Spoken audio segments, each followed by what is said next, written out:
تردید یہ کیا گیا تھا کہ اگر کوئی شخص تنہائی میں اپنی زوجہ کو یوں کہے کہ میں اسے 3 طلاقیں دیتا ہوں،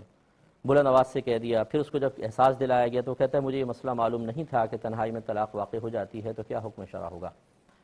دیکھیں، جو ما لا بدہ منہ مسائل ہیں، ما مانے جو، لا بدہ مانے ضروری، مسائل مانے مسائل، یعنی ایسے مسائل جن کے بغیر کوئی چارہ نہیں ہے، جن کو سیکھنا لازم ہے، ان میں جہالت و عذر نہیں ہوتی ہے۔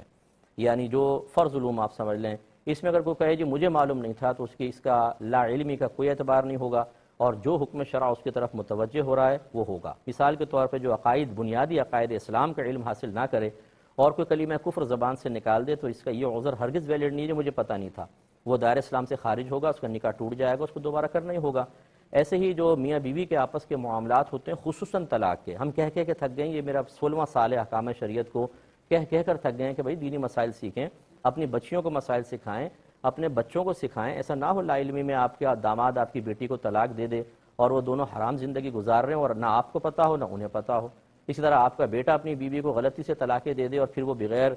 نکاح کے ساتھ رہ رہے ہوں، تو پھر سوچئے آپ کی نسلوں میں کیسے بچے پیدا ہو رہے ہیں۔ یہ صرف علم نہ سیکھنے کی وجہ سے اور اپنے گھر کے دروازے کو علم دین کے لیے بند کر دینے کا نتیجہ ہوتا ہے کہ جہالتیں گھر میں باقی رہتی ہیں اور ایک دو نہیں 20 سال تک گھروں کے اندر گناہ تسلسل سے جاری و ساری ہوتے ہیں۔ تو خلاصہ کلام یہ کہ تینوں طلاقیں واقع ہو گئیں، بیوی کا سامنے ہونا کوئی ضروری نہیں ہے، یہ لا علمی بھی عذر نہیں ہے، تینوں طلاقیں ہو گئیں، اب حلالہ کے بغیر گزارا نہیں ہو سکتا۔ مختصر سا بریک لیں گے، ہمیں یقین ہے آپ ہمارے ساتھ ہی رہیں گے۔